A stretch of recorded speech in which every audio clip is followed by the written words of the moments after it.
भाई साथी सभी बैठ जाएंगे प्लीज। मेरी सभी भाई बहनों से विनती है हाथ जोड़ के, सभी साथी बैठ जाएंगे प्लीज।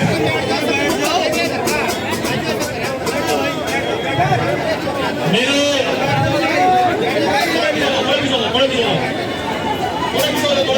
जितने लोग हैं सब बैठ जाओ। मेरे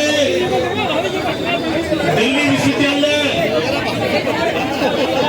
कॉलेज कर्मचारी यूनियन के सम्मानित साथियों, आपके बीच में युवा दिलों की धड़कन और लोकप्रिय सांसद छोटे भाई दीपेंद्र सिंह हुड्डा जी आपके बीच में बढ़ा चुके हैं। सभी भाई ताली बजा के जोरदार स्वागत करेंगे। इनके साथ ही दूसरों के अध्यक्ष छोटे भाई रौनक खत्री जी, दूसरों के जॉइंट सेक्रेटरी भाई लोकेश चौधरी जी, एनएसयूआई के दिल्ली प्रदेश के अध्यक्ष भाई आशीष लांबा जी, शाहजहां कॉलेज स्टूडेंट यूनियन के प्रेसिडेंट भाई निखिल अंतिल जी और दूसरे साथी, दूसरे स्टूडेंट विंग के साथी आपके बीच में एक बार ताली बजा के सबका स्वागत करने साथियों।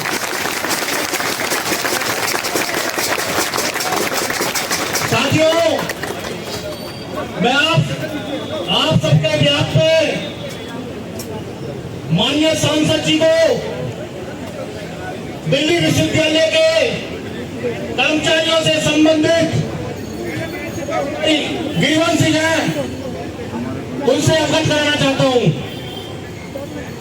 सर, हमारे विश्वविद्यालय में करीब 15 से 25 साल से बहुत सारे कर्मचारी कॉन्ट्रैक्ट बेस पे काम कर रहे हैं, जिनका हर 6 महीने में रिन्यूअल होता है। मेरा कहने का मतलब यह है, उनको हर 6 महीने में सर्टिफिकेट इश्यू होता है कि आप बढ़िया काम कर रहे हो।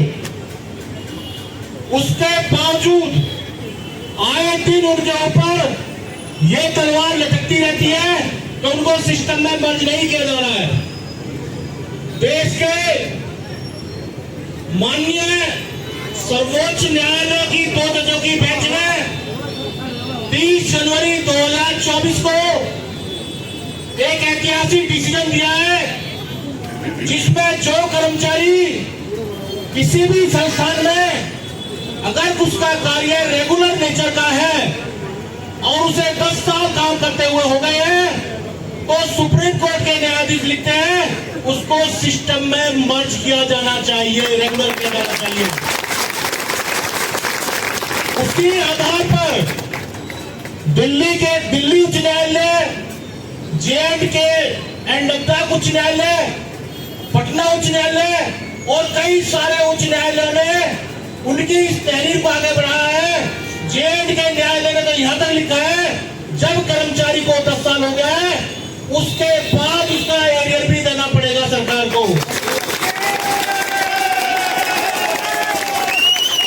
साथियों, जो हमारे यहाँ एक हेल्थ सेंटर था सर, जब से हेल्थ सेंटर बना तब से लेके आज तक, क्योंकि दिल्ली के अंदर दिल्ली विश्वविद्यालय ही एक ऐसा विश्वविद्यालय है जिसके अंतर्गत कॉलेजों को मान्यता प्राप्त है।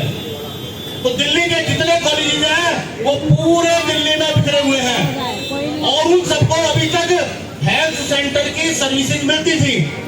लेकिन जो यहाँ पे ये अधिकारी, कुछ नए अधिकारी बने हैं, क्योंकि मैं इसलिए कहना चाह रहा हूँ, इससे पहले जो रजिस्ट्रार थी उसने तो मैंडेटरी प्रोविजन किया था कि हेल्थ सेंटर का मेंबर बनना जरूरी है, लेकिन वर्तमान रजिस्ट्रार ये चिट्ठी निकालता है 1 साल पहले कि कॉलेजों के कर्मचारी हेल्थ सेंटर के मेंबर नहीं रहेंगे साहब।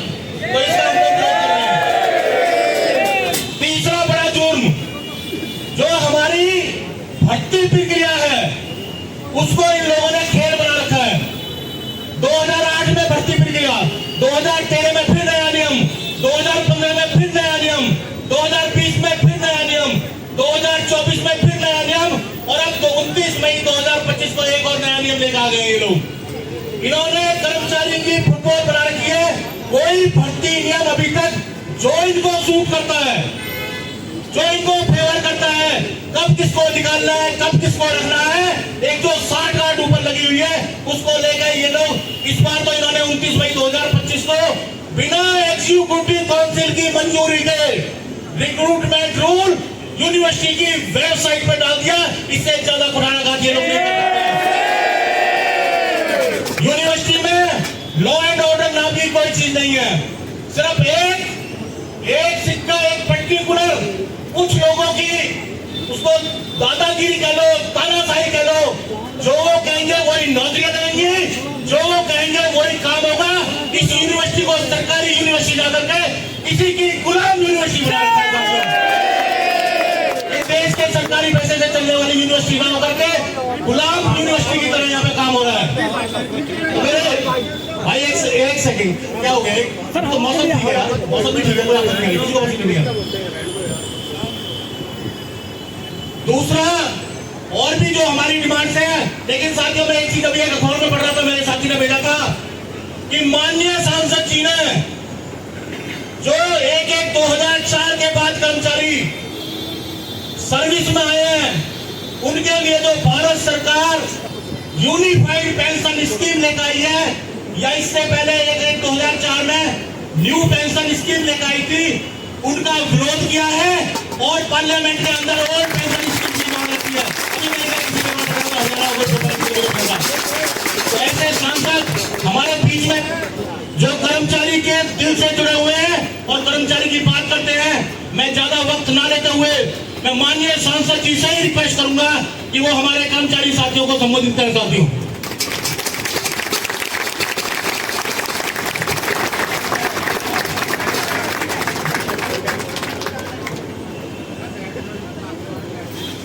आपके यूनिवर्सिटी एंड कॉलेज कर्मचारी यूनियन द्वारा जो कॉन्ट्रैक्चुअल कर्मचारियों के इस धरने में अपना सहयोग दे रहे यूपी के प्रेसिडेंट देवेंद्र शर्मा जी, यूपी के जनरल सेक्रेटरी रविंद्र पांडे जी आज इस धरने में आपका समर्थन देने के लिए मेरे साथ पहुंचे। दिल्ली विश्वविद्यालय छात्र संघ के अध्यक्ष हमारे भाई रौनक खत्री जी, हमारे दिल्ली NSUI के अध्यक्ष छोटे भाई आशीष लांबा जी, जिन्होंने में आपके इस संघर्ष के साथ मुझको जोड़ने का कार्य निभाया। हमारे बीच में हमारे जॉइंट सेक्रेटरी हमारे भाई लोकेश जी, हमारे भाई हितेश गुलिया जी, हरियाणा NSUI के अध्यक्ष भाई अविनाश यादव जी और हमारे बहुत से साथी आज संसद सत्र से, क्योंकि आपको पता है सोमवार से शुक्रवार तक सत्र चलता है और शुक्रवार को दोपहर बाद हमारी छुट्टी होती है, तो सीधा संसद से जैसे ही छुट्टी हुई, क्योंकि आपसे बात हुई थी, आपने बुलाया था, तो देश की संसद से सीधा आपके बीच में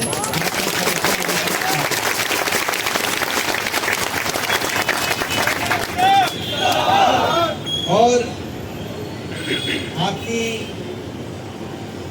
जितनी भी मांगे हैं उनके बारे में विस्तार से आपसे बात समझने के लिए, क्योंकि काफ़ी मुझे बता दिया था जब आपने बताया कि ऐसे धरना होगा और आपको आना है, तो मैं केवल समर्थन देने ही नहीं आया हूं आपकी मांगों को, लेकिन इन मांगों को लेकर और दोबारा से संसद में पहुंचाने के लिए आपको,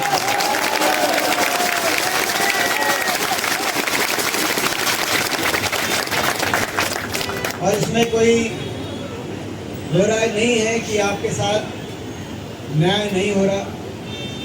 और जब ये न्यायालय का गया है, उच्चतम न्यायालय का फैसला भी आ गया आपके हक में कि रेगुलराइज होना चाहिए, एरियर तक की बात भी आई, लेकिन उस पर अमल नहीं किया जा रहा दिल्ली विश्वविद्यालय में।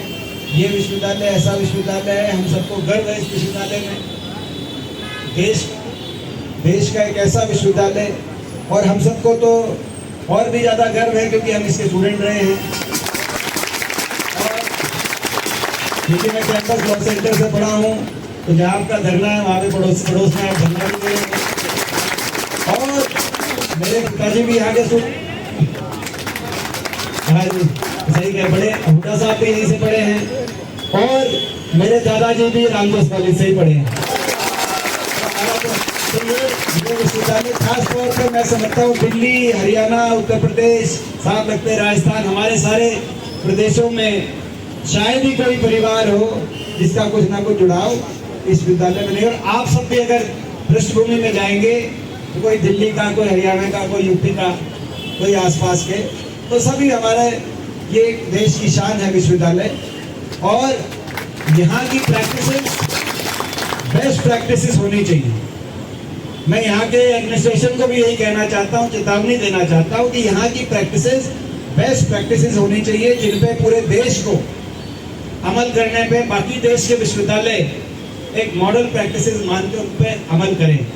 ऐसा नहीं होना चाहिए कि यहाँ पर अगर जो लोग इस विश्वविद्यालय को आगे बढ़ाने के लिए अपने खून पसीने की मेहनत का सहयोग कर रहे हैं, अगर उनके साथ न्याय नहीं दे पाएगा ये विश्वविद्यालय, तो देश में अच्छा संदेश नहीं जाएगा। और इसीलिए ये जो बातें हैं, दूसरी बात जो कि रौनक ने भी मुझे बताई कि बहुत महत्वपूर्ण बात है, क्योंकि पहली बात तो मुझे पता थी, यहाँ पे आने से पहले ही पता थी, उसी बेसिस पे हम आए थे रेगुलराइजेशन की बात करने, और उसी बात को हम संसद में भी उठाएंगे। दूसरी बात जो हेल्थ सेंटर वाली बात आई, मैं समझता हूँ ये तो ऐसी बात है, ये तो पार्लियामेंट तक पहुंचनी भी नहीं चाहिए। मैं उम्मीद करूंगा यहाँ के एडमिनिस्ट्रेशन से, प्रशासन से, वाइस चांसलर से और सभी से कि इससे पहले कि पार्लियामेंट में नोटिस लगाऊं, रेगुलाइजेशन का तो लगेगा नोटिस, मगर हेल्थ सेंटर का काम तो उससे पहले आप कर दो। नहीं तो कहीं ना कहीं वहाँ पर जब बात रखी जाएगी तो वहाँ पर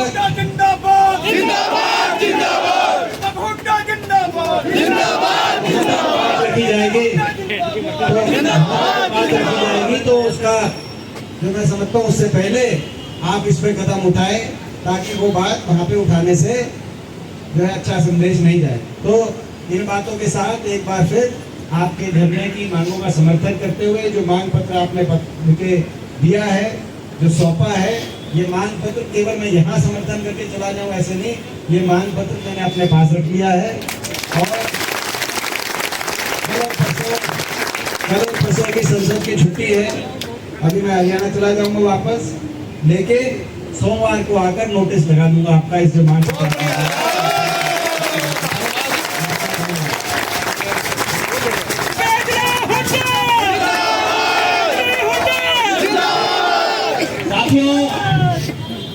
एक तो मैं हुड्डा साहब को एक चीज बताना चाहता हूँ कि गली मोहल्ले की भीड़ नहीं है, ये सब कर्मचारी हैं, सब सिस्टम से बने हुए हैं, हम सबकी सीटें हैं। विश्वविद्यालय प्रशासन हमें मजबूर कर रहा है, आप हमारी आवाज बन रहे हैं, इसके लिए इन सब की तरफ से आपका हृदय की गहराई से बहुत बहुत धन्यवाद करता हूँ।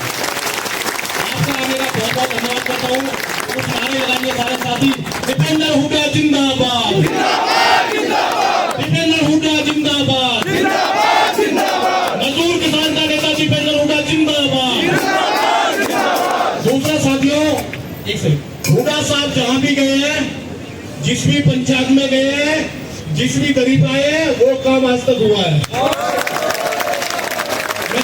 मैं पुनः हुड्डा साहब का धन्यवाद करता हूँ, उन्होंने समय निकाला, बहुत बहुत धन्यवाद, बहुत बहुत धन्यवाद। मेरे सम्मानित साथियों, अभी अपने अटेंडेंस देंगे हम आपको।